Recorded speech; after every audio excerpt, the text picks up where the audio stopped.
Hi, welcome to our channel with Capital Financial Planners. My name is Amanda Poliska. If you're a federal retiree, you may have seen or heard that your FEHB plan will reduce your coverage if you do not sign up for Medicare at 65. It's a common question we get from clients, and the short answer is no.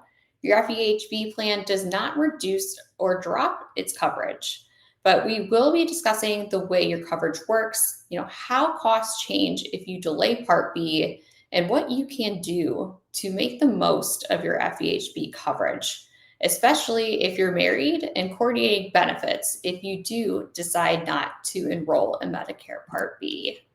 So let's get started. If you keep your FEHB plan without enrolling in Medicare, nothing changes about your benefits. Your plan still covers hospital and medical services under the same terms. You still have the same copay, same deductibles, and same provider network. The main difference is that FEHB remains your primary coverage. So you're responsible for all the usual costs. Just miss out on the extra cost protection Medicare might offer, if you did decide to enroll. So let's take a look at how FEHB and Medicare Part B do coordinate. So once you retire, and you may choose to enroll in Medicare Part B, if you do, Medicare becomes your primary payer and FEHB becomes secondary. That means Medicare pays first, and your FEHB plan often covers most or all of what's left.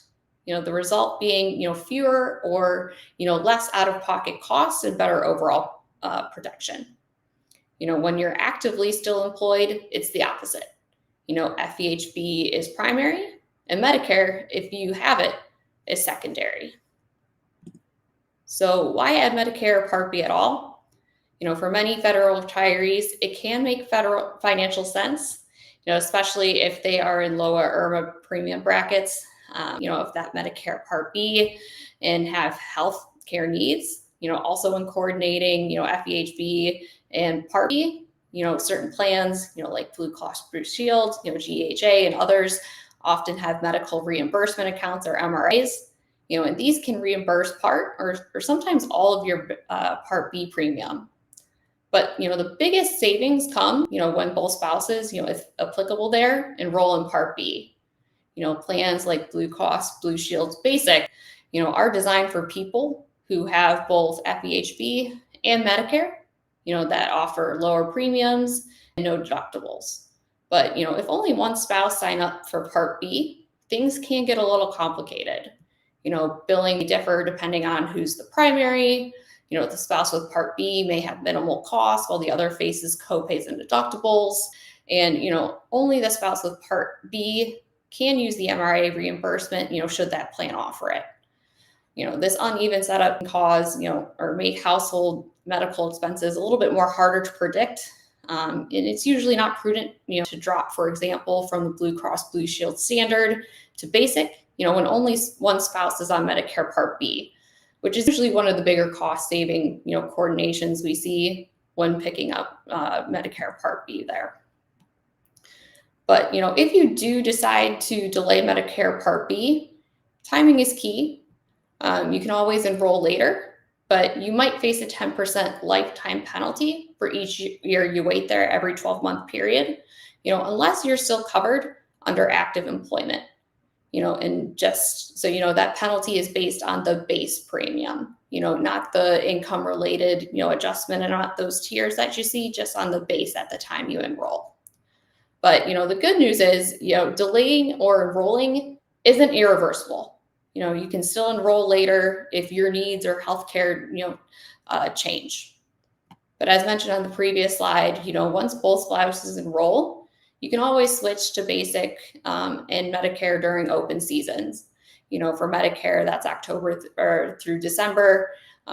General enrollment as well. Should you not enroll in your initial January through March, but always through FEHB, that open season, November through December. So that would also, lower your premiums while keeping your strong coverage through FEHB there. But some key points to remember, FEHB coverage doesn't reduce or disappear if you skip Medicare. You may simply pay more out of pocket depending on the use of your healthcare plan. Enrolling in Part B can also unlock reimbursements, those MRAs, and lower total cost depending on your individual healthcare needs. Also, couples get the best coordination when both enroll in Part B. Also good to review your coverage options every open season as your needs evolved. And remember, you never lose eligibility to enroll in Medicare Part B later on.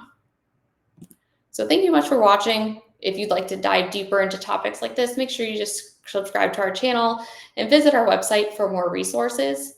You'll find our information in the description box below. And on the screen, you'll see 2 QR codes. The first takes you to our website.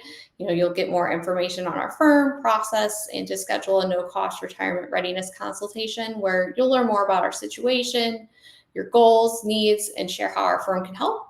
And the second takes you directly to our YouTube channel so you can subscribe, stay up to date with our latest content. Until next time, take care and stay informed.